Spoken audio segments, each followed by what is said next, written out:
Bonjour, alors aujourd'hui on va parler ESP8266. Alors cette ESP8266, c'est une puce Wi-Fi relativement ancienne, elle a quelques années maintenant. Euh, Elle est produite par un fabricant chinois qui est le fabricant Espressif. Alors ce fabricant propose différentes puces, on peut les voir ici. Le 8266, eh bien c'est celui qui nous intéresse aujourd'hui. Pourquoi? Parce que c'est celui qu'on trouve dans tout un tas d'objets connectés qu'on trouve actuellement dans le commerce.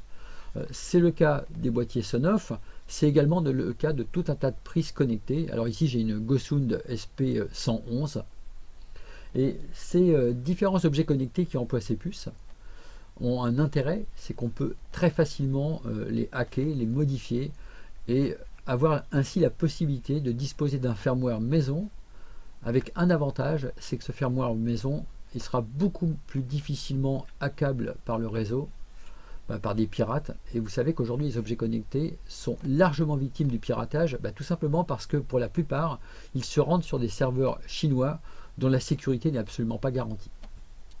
Donc voilà en quoi ça sera intéressant de pouvoir progresser sur ces ESP8266 pour pouvoir donc les modifier. Bien, alors chez Espressif actuellement il y a trois familles de puces principalement. Les ESP8266, on va apprendre à les utiliser. Je parle très rapidement des deux autres. Le ESP32, c'est une puce à peu près identique, mais qui intègre en plus le Bluetooth. Enfin, le ESP32S2, donc c'est une puce récente qui a un avantage sur les deux précédentes, c'est qu'elle dispose de l'USB par défaut.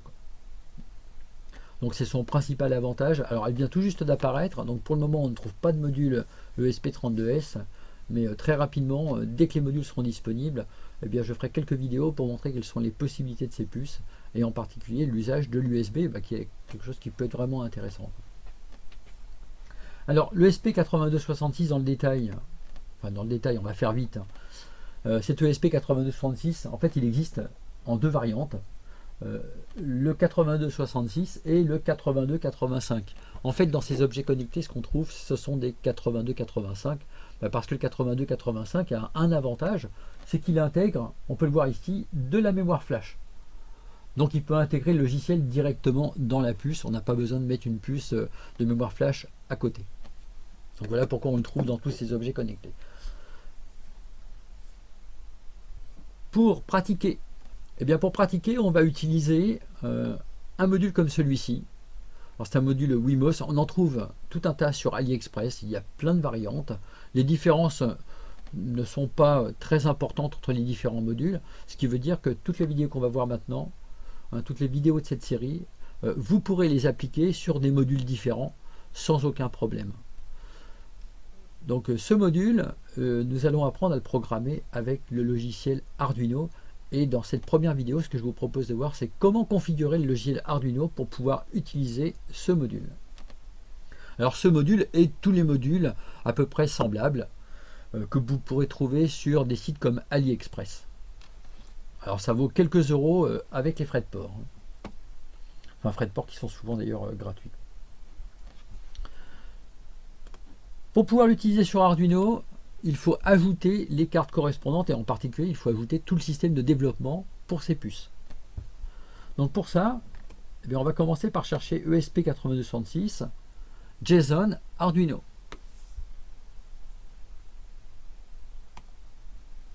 Alors le premier lien est le bon, il s'agit du lien GitHub qui propose le core ESP8266 pour Arduino.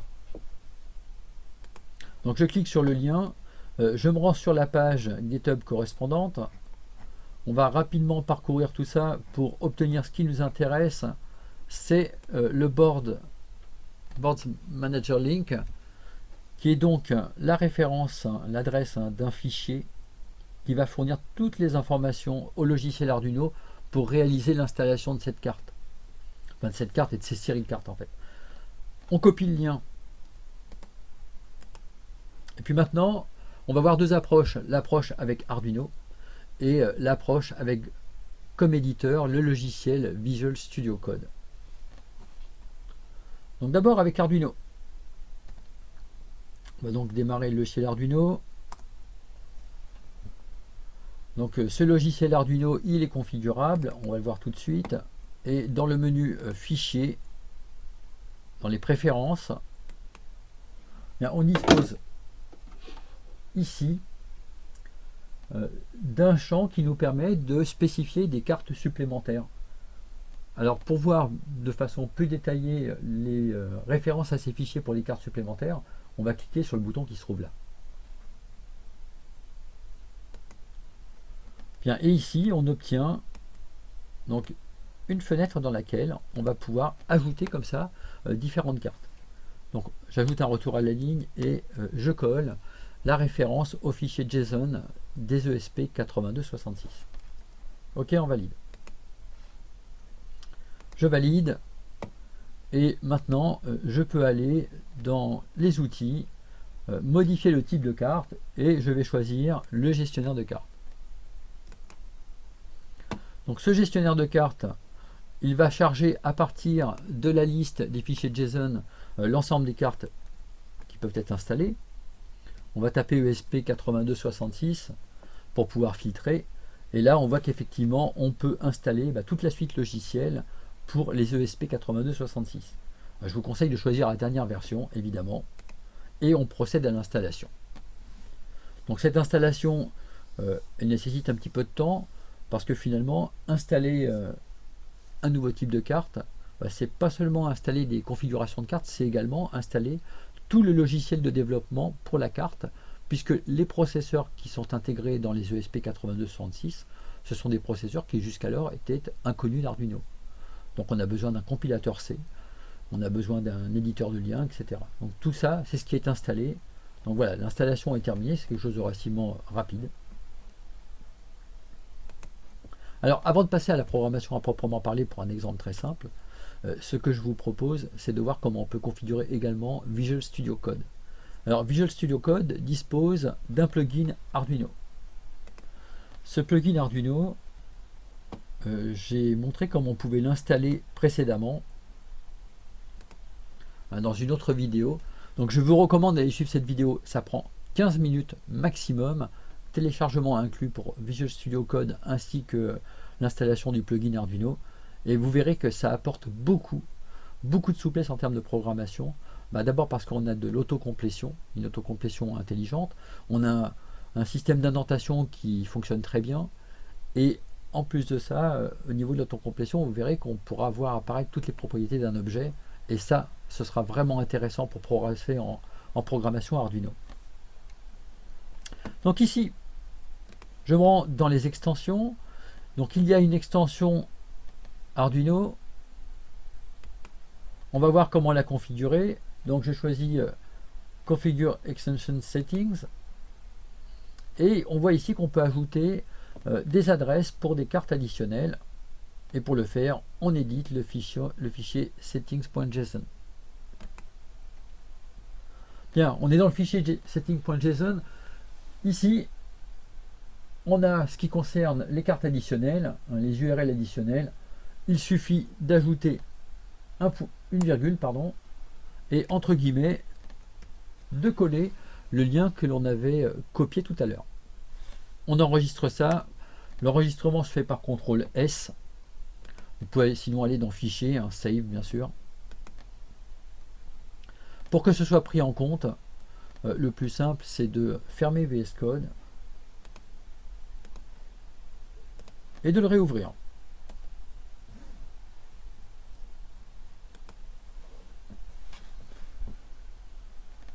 Alors, on se retrouve sur VS Code et maintenant on va créer un nouveau projet. Donc sur VS Code, donc je ferme ça. Je vous rappelle que pour accéder à la palette d'outils VS Code, il suffit d'appuyer sur CTRL Maj P ou CTRL Shift P.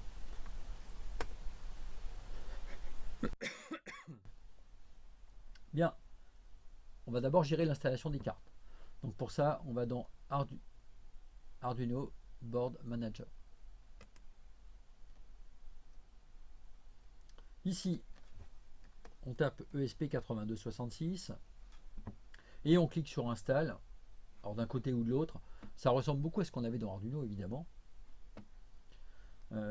Là, je viens de procéder à l'installation avec vous sur le logiciel Arduino, donc évidemment, on retrouve le fait que tout ça, ça a déjà installé. Donc voilà pour l'installation. À partir de là, on va maintenant pouvoir installer un premier projet, créer un premier projet d'exemple, pour voir un petit peu comment on peut programmer cette carte. Donc pour faire ça, alors à nouveau, si vous avez procédé à l'installation sur VS Code, je vous conseille de le fermer, de les réouvrir, ça évite les petits soucis qu'on peut rencontrer parfois. Donc CTRL-MHP, allez, Arduino Examples, et on va aller chercher un exemple. Alors moi j'ai choisi l'exemple le plus simple qui soit, donc le bar minimum. En fait c'est un projet dans lequel il n'y a rien, on va le voir tout de suite. Donc dans ce projet, qu'est-ce qu'on trouve? Donc un fichier barminimum.ino, un dossier .vscode, on verra ce qu'il y a dedans par la suite. Et dans ce fichier barminimum.ino, on trouve les deux fonctions setup et loop de l'architecture Arduino. Alors je vous rappelle que Arduino c'est du C++.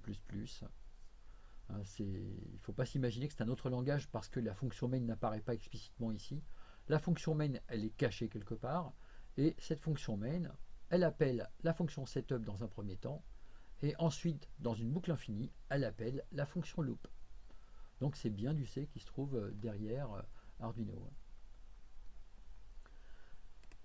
Alors pour programmer, on va d'abord choisir un type de carte. Donc en bas ici, je peux choisir le type de carte. Et en guise de carte, je vais prendre un ESP8266 générique. Le module générique, ce sera très bien pour ce qu'on a à faire. Au niveau de la configuration, je laisse la configuration par défaut.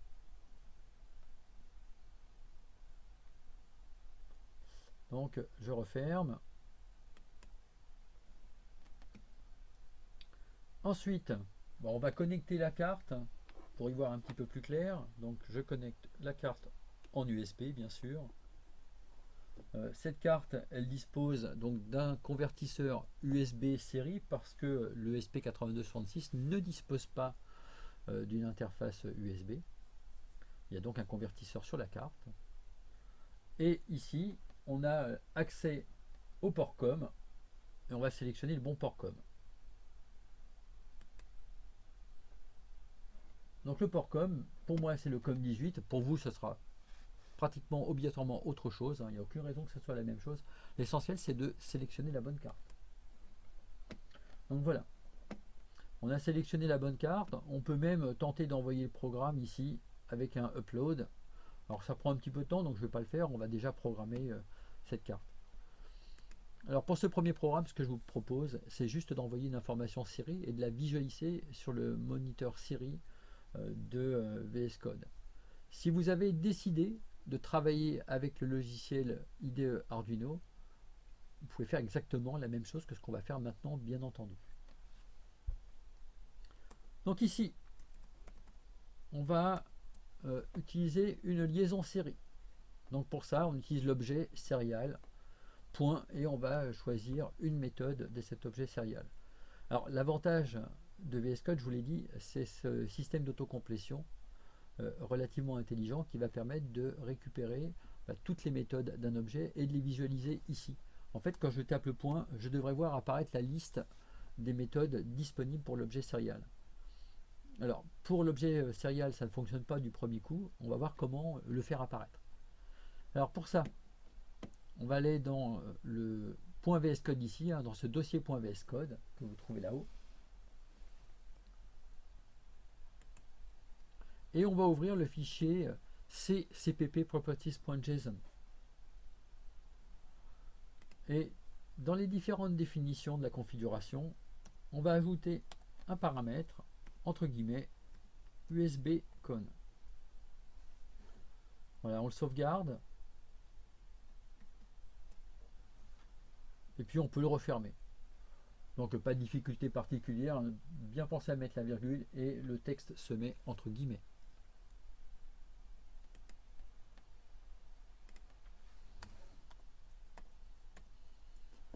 Alors quand ça n'apparaît toujours pas, on ajoute un include qui concerne l'entête Arduino.h.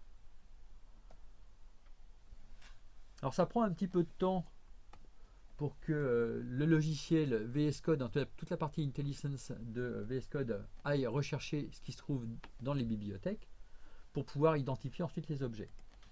Et là maintenant, lorsque je tape le point, je vois effectivement apparaître toutes les méthodes de l'objet. Et ça, c'est franchement intéressant parce que ça permet de voir rapidement quelles sont les fonctions qui existent. Et comme généralement les fonctions elles ont été choisies avec un nom qui est suffisamment explicite, eh bien ça nous permet de savoir rapidement ce qu'on peut faire avec l'objet. Bon, puis en plus ça nous indique la liste des paramètres, etc. Donc là on va choisir le begin. Donc ce begin, vous voyez ici, il nécessite un paramètre, un unsigned long, pour indiquer la vitesse de la communication. On peut également faire apparaître d'autres propriétés. Voilà, l'ensemble des paramètres. Donc vous voyez, il y en avait davantage. Donc je remontre. Donc soit je donne uniquement la vitesse, mais je peux également donner une configuration pour la liaison série, etc. Bon, moi je me limite à la vitesse. Mais vous voyez que ce système VS Code nous permet d'avoir beaucoup d'informations sur les fonctions rapidement. Comme il s'agit d'un long, j'ajoute un L majuscule. C'est pas indispensable, ça fonctionne. C'est plus une habitude qu'autre chose qui m'amène à le faire. Bien, puis ensuite, il y a un serial point.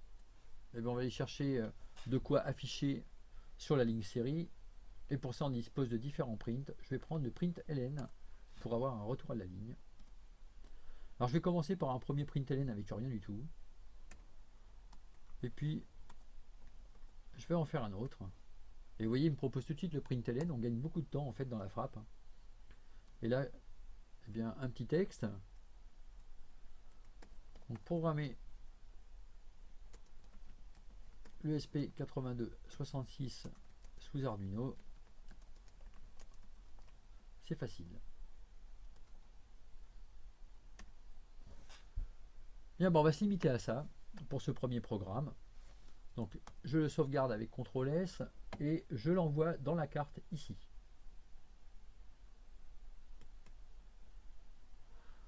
Vous pouvez remarquer, et c'est intéressant, que c'est bien le logiciel Arduino qui est utilisé pour pouvoir réaliser toutes les étapes de compilation et l'envoi dans la carte. Alors cette compilation, elle prend un petit peu de temps. Et une fois que la compilation est terminée, on voit qu'effectivement le système se connecte à la carte pour téléverser donc le programme dans le ESP8266. À l'issue de ça, un reset est envoyé à la carte, c'est ce qu'on peut voir ici. On a donc un reset qui se fait via la pin RTS de la liaison série. Pour voir le résultat, on va connecter ici le système sur le moniteur série. Donc j'ouvre le moniteur série. Alors ce moniteur série, il a sa vitesse qui a été définie dans l'extension Arduino de VS Code. Donc là, rien n'apparaît. Alors c'est un petit peu normal parce que je m'y suis pris un petit peu tard moi, pour déclencher l'ouverture du moniteur série. Donc sur la carte, généralement la carte que vous aurez disposera d'un reset. Ici, j'appuie sur le reset s'effectue et je vois apparaître mon texte ici sur donc programmer le ESP8266 en Arduino. C'est facile. Donc on vient de voir comment on pouvait facilement créer un premier projet après avoir configuré le logiciel IDE Arduino ou VS Code pour programmer les ESP8266. Dans les vidéos suivantes, on verra davantage de choses, bien sûr. On verra dans un premier temps comment on peut utiliser les ports d'entrée et de sortie de l'ESP8266 pour interagir avec l'extérieur. Par exemple, pour lire l'état d'un bouton poussoir, lire l'état d'un capteur de présence, afficher une information sur une LED, afficher, c'est un bien grand mot, visualiser donc une information binaire sur une LED. Ensuite, on verra comment on peut mettre en place un serveur HTTP sur le ESP8266 pour qu'il puisse répondre à des commandes envoyées avec un navigateur internet. On verra comment on peut le connecter en Wi-Fi. On verra comment on peut demander à l'ESP8266 d'envoyer des informations lui-même sur internet en mettant en place un client HTTP. Donc voilà, beaucoup de vidéos. Dans toutes ces vidéos, vous remarquerez une chose, il y a une constante, c'est que je tiens à donner des explications suffisamment détaillées. Donc c'est pour ça que les vidéos prennent du temps. Et j'essaie de faire en sorte de mettre en place un sommaire avec des repères sur la timeline qui vous permettent de sauter des parties si vous n'avez pas envie de tout voir. En tout cas, si elles sont longues, ces vidéos, c'est parce que je souhaite que ce soit accessible à tous. Voilà, c'est la fin de cette vidéo. Je vous remercie de l'avoir suivi. Si vous êtes intéressé par l'électronique et que vous êtes actuellement en terminale, je vous invite à vous inscrire à l'IUT de Nantes dans le département génie électrique et informatique industrielle. Par ailleurs, si vous avez des souhaits de correction d'exercices, que vous voulez des tutos sur des technologies particulières, vous pouvez me soutenir sous Tipeee. Ça me permettra de faire l'acquisition du matériel nécessaire. Voilà, merci d'avoir suivi cette vidéo.